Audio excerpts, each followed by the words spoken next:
Welcome back to the Outer Spaces podcast. And today we have the privilege of speaking to Josh Flynn. He's the CEO of Seabreeze Property Services in Portland, Maine, and he's grown the company from around 40 employees up to over 80, and from about 9 million in sales up over 15 million this year. So we're going to talk a lot about tech and how to focus on a tech-first company, meaning that the integration of tech into your daily platform, into your daily way of doing business is going to help you obviously loosen up the amount of time you're spending on tasks you're doing over and over and over again.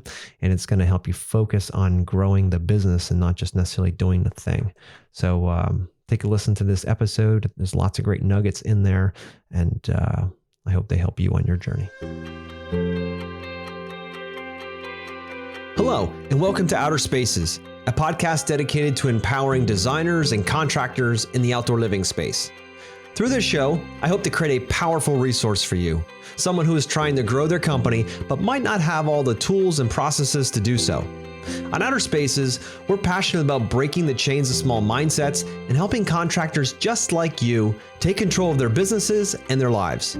My name is Joshua Gillow, and through my 25 years of dirt under the nails experience, I look forward to sharing tips, strategies, and other contractor success stories here on the Outer Spaces podcast. Now, let's get on with the show.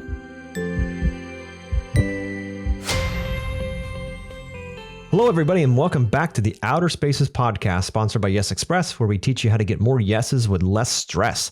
So today, I have the special privilege of having a great conversation with the CEO of Seabreeze Property Services in Portland, Maine. He has grown his company from roughly 40 employees to up over 80. And he's also taken revenue from over 9 million to he's going to hit almost 15 million this year. So I'm really excited about having this conversation on how he's scaled. And one thing I really want to focus on in this conversation is about how he's used his tech first approach to be able to empower and impact his employees and his team members so he can reach those goals that he keeps setting up for himself. So Joshua Flynn, welcome to the show. Hey, thanks for having me. Appreciate the time. Absolutely. So tell us a little bit about your background. I love what we have to talk about today, but I want to get a little sense of who you are, where you come from. Have you always been in this industry, and how did you find yourself here? Yep. Yeah. So I'm originally from Maine. I left the state for about 10 years when I went to college down in Virginia. And then after that, I served the United States Peace Corps for a little over 2 years in environmental conservation education. Came back to the States, and unlike now, it happened to be very difficult for me to find a job. So I ended up on a cut flower farm in Central Virginia on about 10 acres. There, I kind of got the opportunity to manage some folks and sort of understand nuts and bolts of a small business. I met my wife there, and then we ended up moving back to Maine.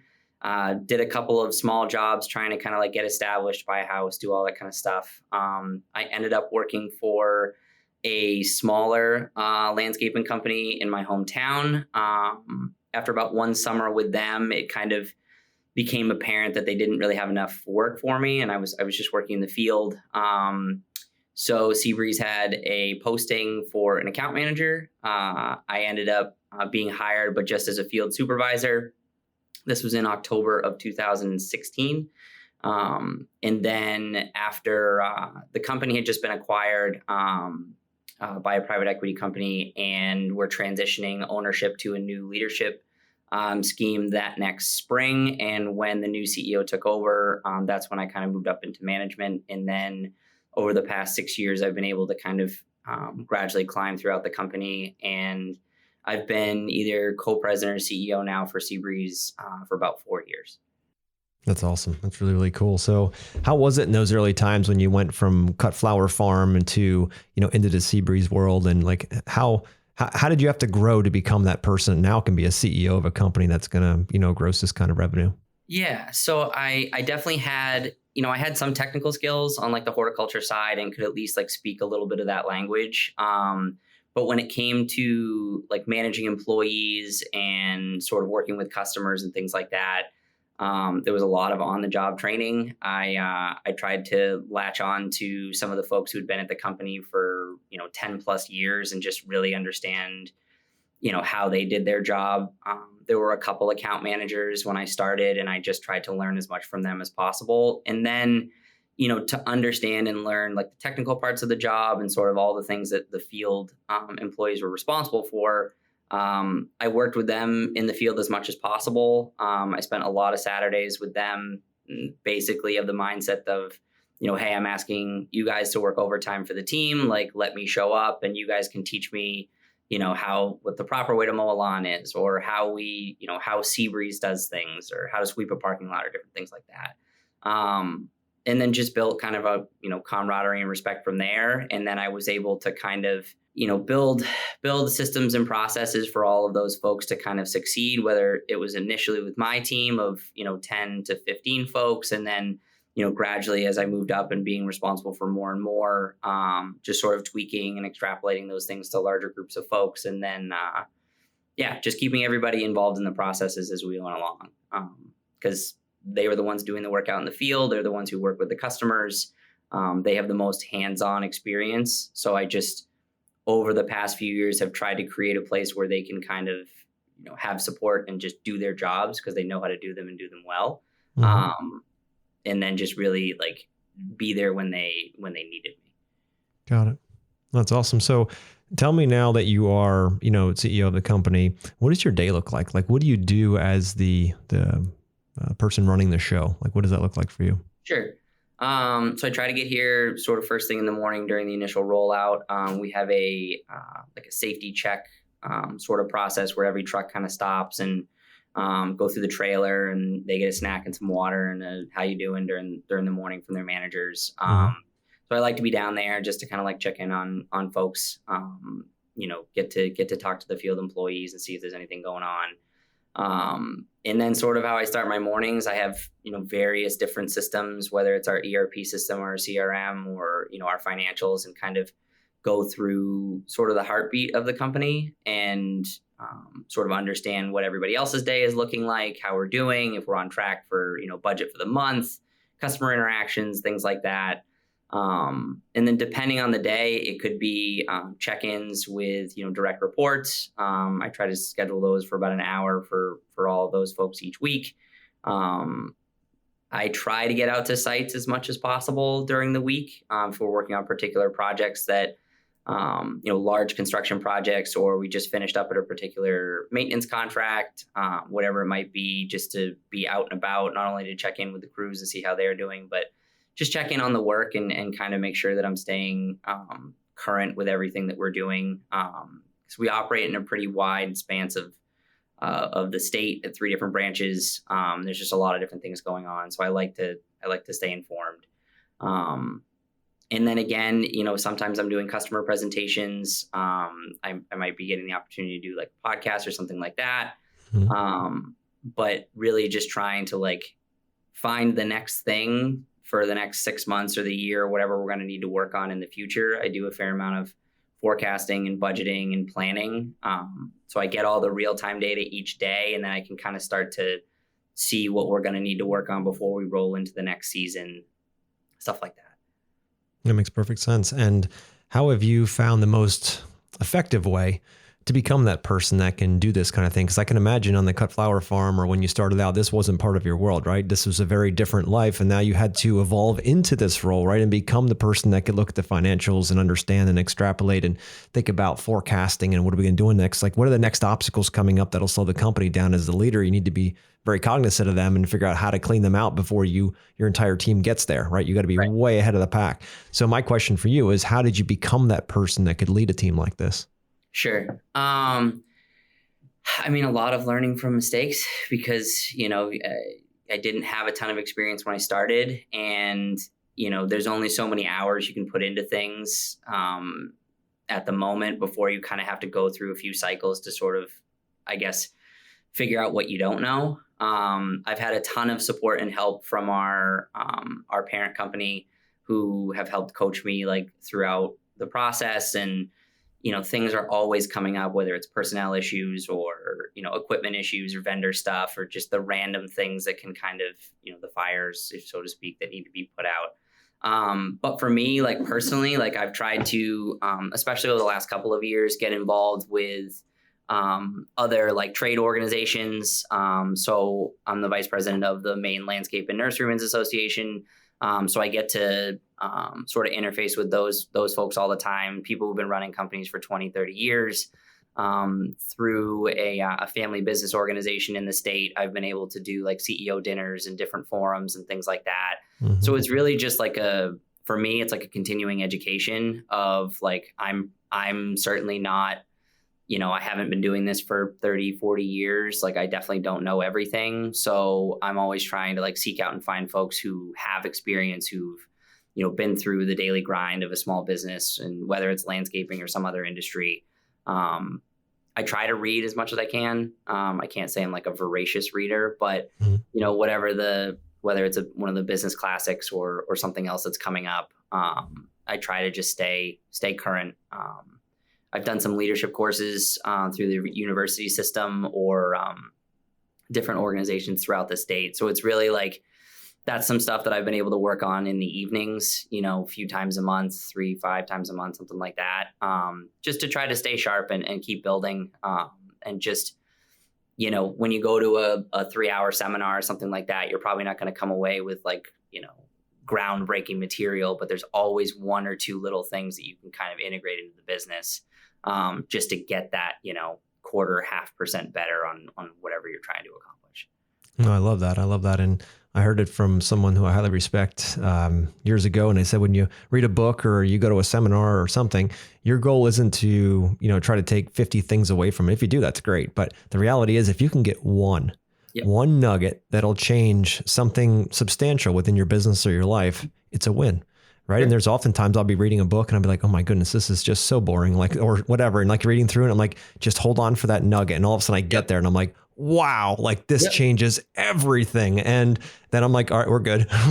Sometimes I'll finish it. Most of the time I do. But if not, then I'm like, okay, I got the one nugget. And it sets a different expectation for that, for acquiring that knowledge and not being like, I have to get 50 things. I'm fail at this. I couldn't focus, whatever. It's just looking for that one nugget, and you never have an idea of where that's going to take you. But no, I love that. And so when it comes to, growing, as you obviously have, if you had the opportunity to go back, we're going to play a little game here. If you had the opportunity to go back when you first started on this journey to CEO, and you could sit down with yourself on a park bench, we're going to Forrest Gump you here, and you're going to have a conversation with yourself, what would be some type of information you would give yourself starting out to get to where you are now? Like, what would you tell yourself coming in the future? I mean, it's really like some more, I'd say like more of the planning for the things that I didn't intend on happening, or like just these unintended consequences of, decisions that you end up making, or, you think this is going to happen and then something else happens. And from a growth perspective, we had perennially had an issue on the sales side of like didn't have like a really good business development team, like weren't moving in that direction, but always kind of had enough employees. And then in the past few years, like it's kind of flipped as, folks in the industry have become scarce and customers are, it seems like sales have been through the roof the last couple of years. So I don't necessarily know like anything specific, but I'd say like, just like the resource planning and the allocation and the understanding of like what the market was going to be like, which I'm not sure anybody prior to 2020 probably understood what the last couple of years were going to be like in general. But that's pretty much it, because it's, we have a very distinct snow season and we have a very distinct, grounds maintenance season. And it's, we run like almost two completely separate businesses. So it seems like each year, like we've got one thing like really, really in sync, and then something else kind of falls off. And then we kind of flip the script the next year. And hopefully this year, it seems like we have all the pieces moving in the right direction. But yeah, it's just the planning and the forecasting and like the use of the data and the understanding of the numbers and just what that's going to mean for boiling our business down to like the simplest things, which is, how many hours do we need to work? Like how many employees do we need? How many new customers do we need to find? Yeah. And it took us a few years to kind of work through, prior to my coming to the company and the company being bought, everything was on paper and whiteboards. And a lot of people, I think it's probably possible to do that at $500,000, $1 million in revenue, maybe even $2 million.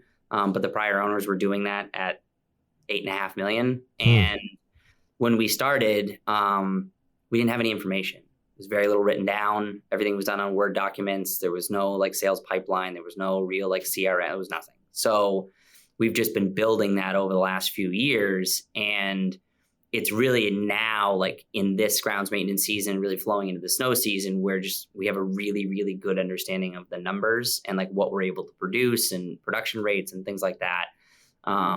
So it's sort of like we've been doing a lot of hard work getting all of that information, and it seems like it's finally starting to pay off. So I guess if I'd known what some of those things were going to be and like what the most important numbers and metrics were, then I probably would have tried to institute some of this stuff a little earlier. But it just took us some time to get there. I get it, dude. And, growth is messy.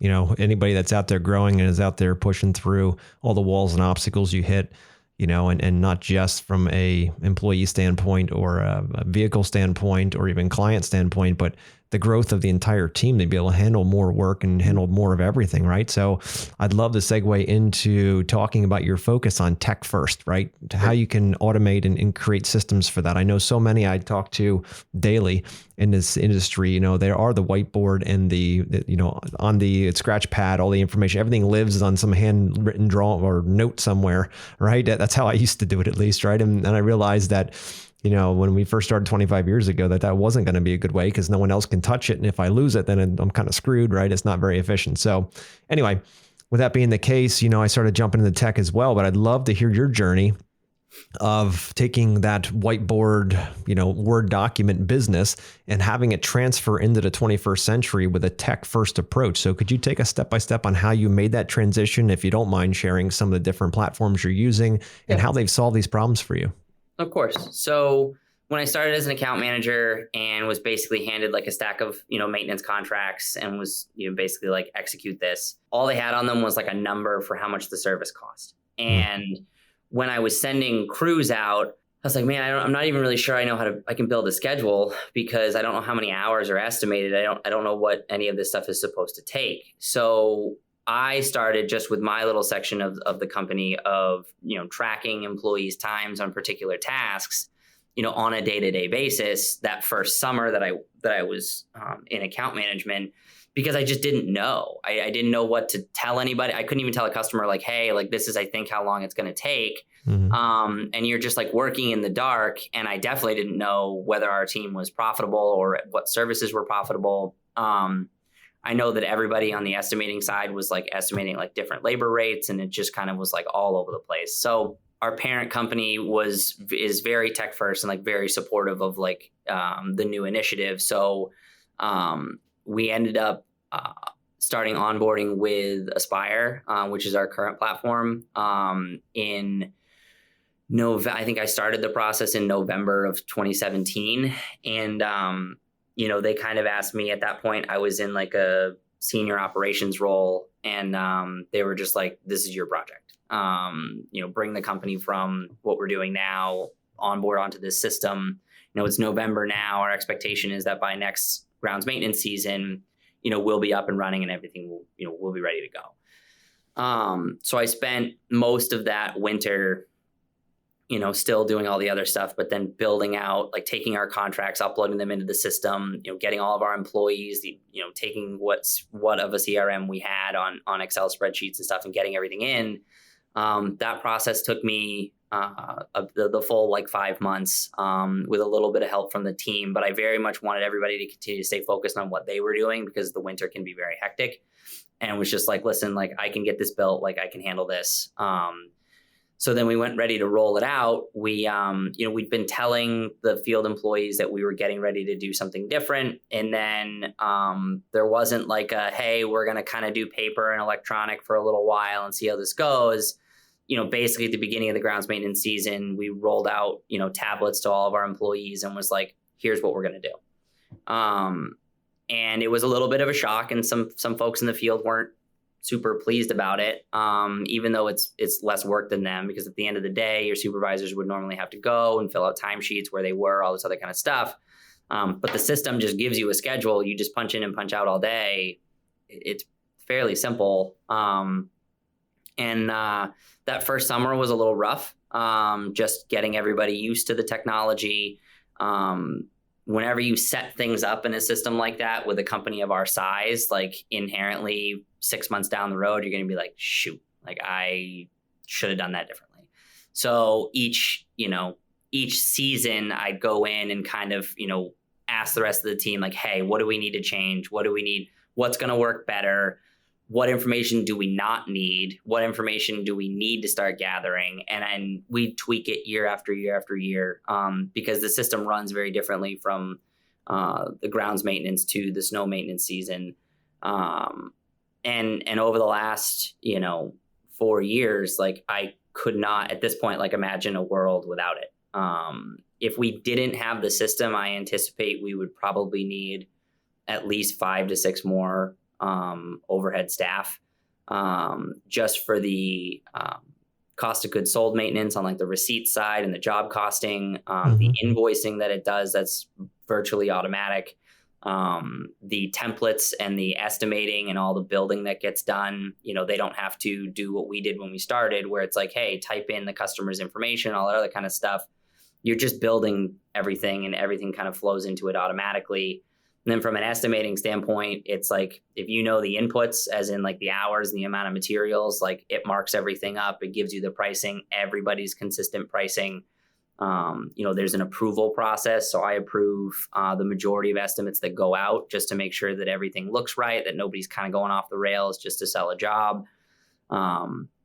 And then it's time tracking. So we don't use a different system for that. It covers so many different facets of the business that makes, and probably the most important thing is that everybody in the company speaks the same language. Like It's the system that we use from the field staff all the way up through management.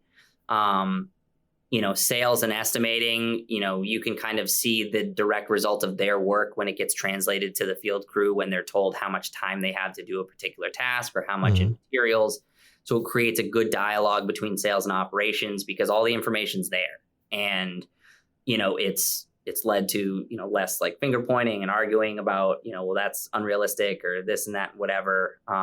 Because what we've empowered the employees to do in the field is like, give us the information, like use the system correctly, punch in, punch out, add the right materials. Like the better you do on that end, the better estimating we're going to be able to do in the future, which is going to make your job easier down the line because our times are going to be realistic. We're going to sell jobs that can get done.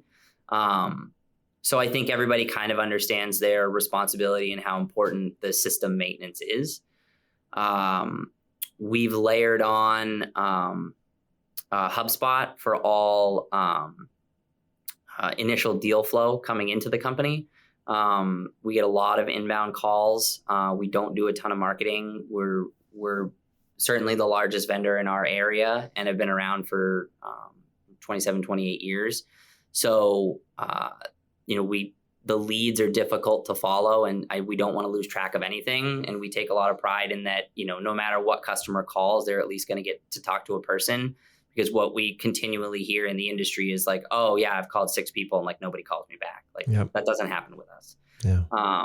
Whether we can do the job or not, because I just think it's important because who knows what that customer is going to need in the future and whether they want to reach out to us again. So before it kind of gets into Aspire and we start muddying all the rest of that data, like HubSpot is a good sort of starting point for what the top end of the sales funnel looks like. And in terms of other technology, Land One is something we've started using in the last about the last year. It's really great we do a lot of commercial bid build work, and it's really helpful for doing takeoffs and has made the estimating process like just that much faster. Because with those, there's a lot of timelines and deadlines, and churn is really important. So we have 2 folks in-house that handle that stuff. Trying to think of if there's anything really else that we utilize heavily. We try to utilize fewer platforms, but go really deep into what they're capable of. Makes sense, so we don't have to learn multiple different sort of languages, so to speak. We use something called Planometer. It's a small program. I think it's Mac based only, but it helps to map out our properties. So when we agree to a contract, whether it be grounds maintenance or snow, the customers know the service area. They know where we're going to push snow, like where we're expected to do what work and when. And, we take a lot of pride in putting our proposals together and having them be very professional and concise. So there's not any conflict down the line and the customer knows exactly what they're going to be paying for. So that's just another aspect of that. Yeah. Josh, I have a question for you. You mentioned earlier about all the systems they put in place and how they've taken over and made that one language for the company, which is so important. One narrative, one language. Everybody does it the same way. You have consistency. You don't have one person out there bidding projects low because they want to bolster their sales goals for the month, and then the company's taking the beating for it and profitability. And you mentioned a little bit about how you get your teams to do this, right? When it comes from corporate down, there's a very high probability that people will be like, oh, great, they want me to do that. Like I have to do that, right? And I think you touched a little bit on this, but I'd like you to go a little bit deeper on how you incentivize the groups, your teams to really buy into this and to really see what's in it for them. Do you have any tricks that you guys learned over the years to get the teams that they're willing to put 100% into the entire team winning through these processes and this technology? Sure. So I think from the outset, it was really just about making everybody's jobs easier. Mm-hmm. And I think when you understand like what's in it for them, that you're not just trying to get all of this, because initially like it seems like a really big brother type of thing. Like, oh, you want to track every second of every job that I do.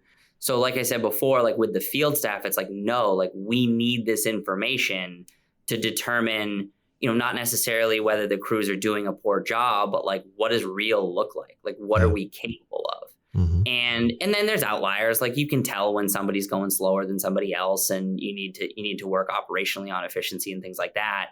But it's just about getting smarter and not having to work as hard to understand how we need to improve. And so for the field staff, like it was really about like the quality of this information is going to make your job easier down the line, because we're going to have realistic expectations for what you can accomplish in a time frame.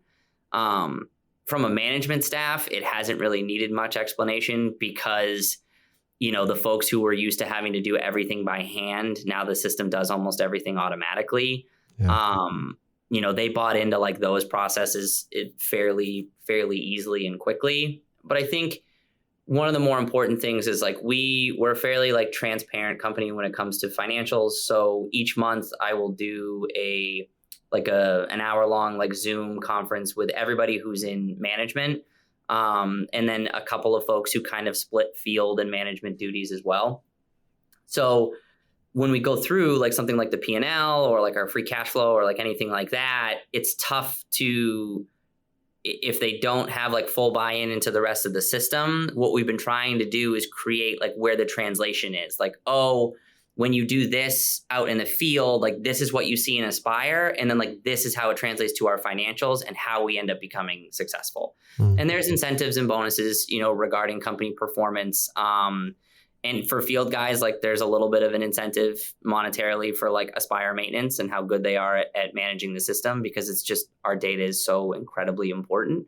But like the connection between like the field giving us the right information and then sales selling to the correct margin, the correct hours, and materials and all that other kind of stuff, like at the end of a month, like they can see how all of that stuff translates into the financial success and stability for the company. And everything kind of seems to tie together. And I think there's been frustration in the past of like, well, we've been doing this, but it's not translating over here. And now within the past year, we've started to focus like a lot more just specifically on gross profit, and for our like operations managers and account managers and sales folks, like really gross profit per hour. And the system can give us all that information. So when we start a month and our teams have scheduled out everybody in the company for the month, you have a pretty good picture of like where we're going to end in 30 days, which a year ago, like it was like day to day, week to week. So it's making their jobs easier, because like now they're the ones forecasting out what their performance is going to be. So if I have the question of like, hey, where are we going to find an extra 20,000? They're like, oh, like, yeah, maybe I can move this around, or like we can be a little bit more efficient here. When in the past, they'd be like, I don't have the tools to answer that question. Yeah, makes perfect sense. So that's, again, like everything I've tried to build into the system, and all the tweaks and changes we've made have been to reduce administrative burden on everybody in the company so that they can focus on the important things day to day, making sure the field staff have what they need and are accomplishing their goals. For the estimators and the sales folks, speed and churn of proposals so that we can get to as many customers as possible. So whatever we can do system wise to make that stuff happen, like that's what we've prioritized, and not to make it this like, burdensome, menial tasks that have to get done on a day-to-day basis for little to no benefit that anybody understands. Like, just that's what we've tried to avoid at all costs.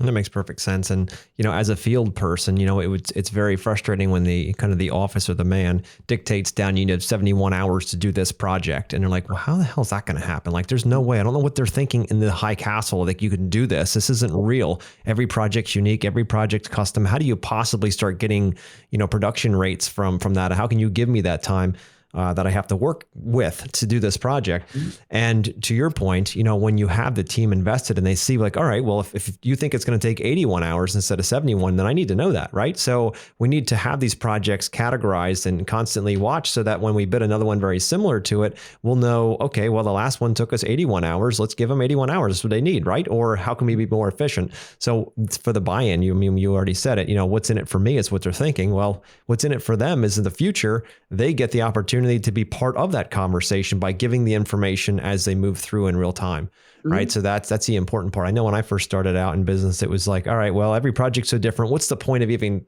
capturing this information? Why would I even start writing it down? Because as soon as it took me 121 hours to build this patio and landscape for a client, the next one was 145. The next one was 98 because it was close to the street or whatever. And like, how do you possibly get your hands around those production rates? But when you finally start looking at the longer numbers, like as you say within the system, right? And then the team start putting together, that should take about 80 hours. And if it doesn't take 80 hours, what kind of equipment do we need to get in there? What kind of skill set do we need to work on? Yep. What kind of systems aren't in place for this? Because we know humans can do it in this time.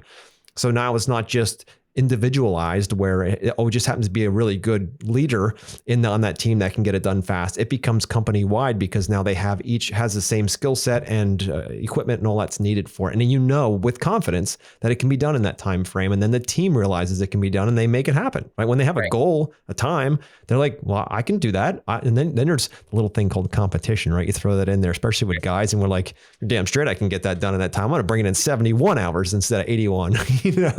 Yeah, and it's really, particularly for this year, we didn't have the best sort of construction project year like last summer. So we took like a hard look at like a lot of just the pricing and the estimating and what we were doing. And I feel like there's just like a huge confidence boost when, say last year we were giving folks like 20 hours to do what was realistically a 40-hour job. Like, crew shows up on site. Immediately, the supervisor is just like, there's no way we're going to get it done in the time they've asked us to do it. So let's just do it. And then there's not really a left and a right there. Like they don't really know how fast this is supposed to go. And at the end of the project, they're just going to be like, guys, it wasn't possible. So we just did it. Yep. Now what we're seeing is with it being a little bit more accurate, when they understand that the goal is attainable, there's a lot more confidence. They don't feel like they have to rush or to cut corners or to do things that are going to cost us money in the future because we have to do warranty work or repairs. And then when they know like that the goal is attainable, now they're trying to come under time. Yep. And they're more motivated to do that because it seems possible. Like if you give somebody something that is truly impossible, they're just like, all right, well, I guess I'm just here to do a job today. Yep. And now, we've seen production rates actually get a little bit faster than they were in the past. And just overall, like employee morale on that side of the business has been a lot higher this year because they know they're winning. You know what I mean? Yep. Like they want to win when they come to work. And you set them up for success. You set them up for success. That's the big thing. Yeah.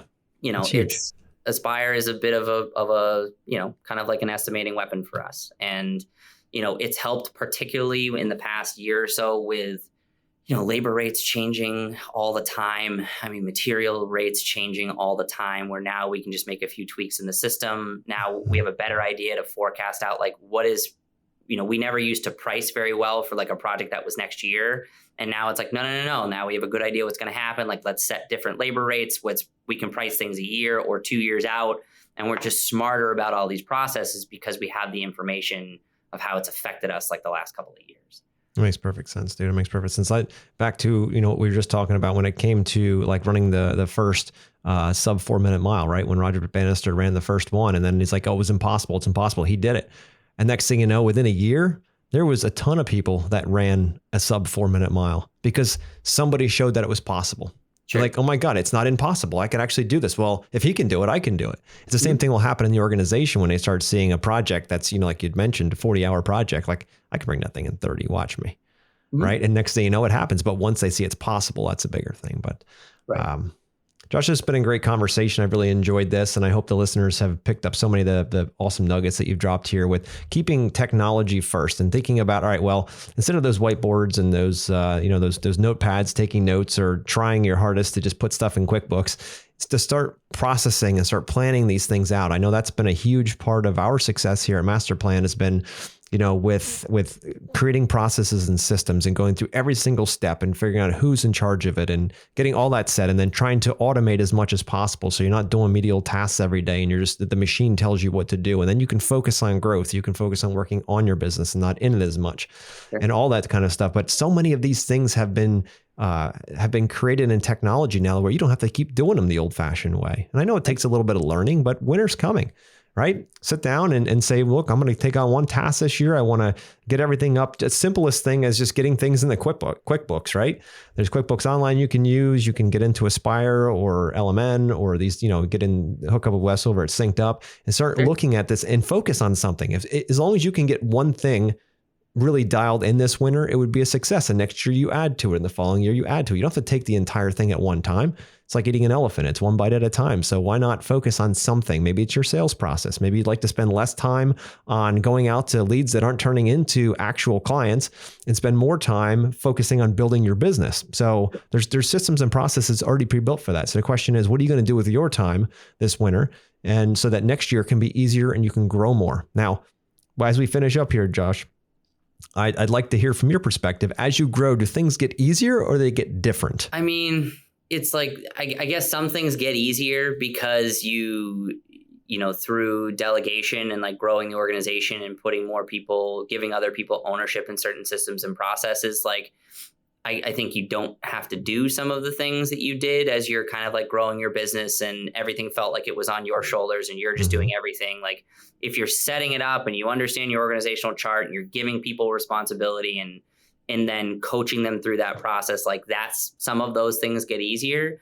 And then, a lot of things get different just in how you think about stuff. I'd say one of the things that's been toughest for me is like you end up, and I would think is toughest for folks who've grown their business over like 20 years is the separation that ends up being created between yourself and like every other member of the organization, to where like you don't have as much time to be in the field and be around the guys and making sure that everything's going well. And like gradually as you grow a larger organization, your focus has to be targeted to, maybe only your direct reports and like your senior leadership team, and then other things are other people's responsibility now. So I think that's where some of the biggest differences come for me is I was much more used to just being very, very hands-on and involved on a day-to-day basis. But I've had to kind of grow out of that to give other people the chance to do that. And also so I can focus on like some of the bigger initiatives for the company going forward. And that's, I would say overall, that's the biggest different thing is your scope of time in terms of what you're thinking about changes a lot. So I'm not so much about like what's happening tomorrow or next week or this month. It's really like what's happening next season, next year, next sales cycle. It's you kind of can't stay in today. Like you have to be moving forward through tomorrow and the next thing and the next thing. And that takes some adjusting and getting used to, because again, a lot of people are used to just operating day in and day out and running their business. When if you don't take the time, like you said, all of a sudden you end up running into something 6 months now that you could have probably, resolved prior. So I think that's probably the biggest difference as the company scales and grows, is just the distance that I have to think out and sort of the initiatives that I have to work on. I love that. And it's so true. It's so true. And like you have people that take care of the day to day, the week to week, the month to month. Now you got to be focused on the month to month or the year to year. Yep. Where are we taking this ship? I'm on the top of the ship looking out of the captain's, whatever room, looking out like, do I see a mountain? Do I see a lighthouse? What do I see in the way distance while everyone else is making sure the ship is still moving forward? So, Sure. and you got to build those skills. Now, if I were a new business owner or been in business for a while and I really want to bring a team in and I really want to create a business that I'm working on instead of in, like get out of the field, get out of the day-to-day stuff and get into the actual captaining of the business. Sure. What are some tips you could give that you've learned on your journey that could, especially starting out, like what are some basic beginning tips to start that transition into someone who owns a company as opposed to owning their job? I think first and foremost, because having met with we've done some acquisitions and meeting with some folks, like budget. Because if you don't know what you can afford in terms of staff or like what's going to work for your size of company and how that's going to eat into your responsibilities, but then how you can turn your excess time now into more growth. If you don't actually know what that's going to look like from a numbers perspective, then I think there's a lot of risk there to either overhire or underhire or just not set out on the right foot. And then as you kind of like build the team, like be really objective and direct about like what they're going to do and try to give them, the right framework and you can't necessarily micromanage it, but like make sure they understand their roles and responsibilities and specifically what they're going to do and build out the rest of the organizational chart. So I think, you want to like look at from a day-to-day perspective, like, hey, what are all the things that have to get done? How is my company organized? We used to be a company that had account managers and then they had all the field staff and managed those folks and had some, an operations person that was supposed to be in charge. We moved away from that. And now we're much more of a divisional based company that has account managers and kind of everybody works together. So we've restructured a couple of times. I think there's always tweaks to be had and always things that can be improved. But I would say knowing your numbers and then knowing how you're going to like divvy out that time and those responsibilities.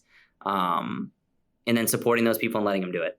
You know what I mean? Yeah. Like if you can't let go or you just can't stop doing something. And there are things that I still do, that people are like, listen, man, like you got to let me do it. And I'm like, okay, fine. Like here. And I think those are two of the biggest things to like get set up appropriately. And then, you got to take a few risks. You got to hire some people that, we definitely hire for talent, even if there isn't a spot available. And we've hired some folks that weren't necessarily in the budget the last couple of years, but have made just a tremendous impact. And I'm glad we did it. And I think, there's like letting go of the safety net and a little bit of the security of like, well, I always used to be in charge of this stuff and I always used to do this stuff. Like you have to be willing to like delegate and just let some people give it a shot and like they're going to fail and some things are going to go wrong. So you got to be there to like coach them and support them and like maybe steer them from some of those mistakes. But if that's, if you're just micromanaging them, like you're pretty much still doing the job and then just paying somebody else to be around. Yeah. I think those are some of the bigger things. No, I love that. And, it's our identities, as owners that have to keep changing. Like when you start out, like I'm a business owner, this is amazing. Go to a cocktail party, or I'm a designer, or I'm a this, or I'm a that. And then pretty soon you aren't. And then you're like, oh crap, now who am I? Right. Yeah. So it's like, you got to that has to keep evolving, but you got to let your ego go on those things and be like, you Absolutely. know what? And I know I've found, and you could tell me if you found this too, Josh, but I found that when I started hiring people for the team, they were a lot better at these things than I was. Yeah. I wouldn't admit that in the beginning, but it was true. Well, there's the old adage of like, I didn't hire somebody to, tell them what to do. I hired them to tell me how I should be doing it. And, especially for me very early on, like I had to learn that lesson because I just didn't have that much field experience. And it's like, if I sit back and I start telling all these guys exactly how they're supposed to do their job rather than trying to like learn and understand and then support, they're not going to want to do a single thing that I asked them to do. Exactly. So, that sort of agreement with your employees and just being able to sit back and take in new ideas and listen to people's suggestions for the folks that are doing that stuff day in and day out. that's just going to make everybody more successful. It's going to increase confidence. It's going to increase, just like the honest conversations that need to happen within your business. Because I think as a business owner, and I don't own the company, but for being in charge, like you can be blind to some things just because you have an opinion about it. And it's important to consistently take in more information, from everybody else around you. And frankly, hire folks. Like if you surround yourself with a bunch of yes people, like that's not probably going to be the best thing for you down the line. Obviously you don't want like antagonistic folks who have a bad attitude and just tell you everything's wrong all the time, but just people who are going to be, capable and open and willing to giving you like the tough information when you need it, and then willing to work on it when you guys come up with a solution. I love that. I think are just super important stuff. Yeah, capable and competent, right? So and someone that's willing to take a stand and say, no, that's not how it should be done. Because that's to your point. If you have yes men and yes women around you, and they're just constantly kind of, throwing logs on your fire to make you look better, you're not going to last long, because that's not the kind of team dynamic you need in order to succeed. Sure. You need somebody that's going to call you out on your shit, and they're going to call you out to your face, and that's how you grow 100%. So, Josh, I could go on all day talking to you. I love conversations like this. You're just full of great information. So if I was someone listening and I wanted to reach out to you, what's the best way for me to do so? Yeah. So LinkedIn's great. Josh Flynn, Seabreeze Property Services. If you go to our website, there's you can call the office and talk to Kristen. She's going to ask you a ton of questions about what you want. But those are two easy ways. But LinkedIn seems to be the easiest.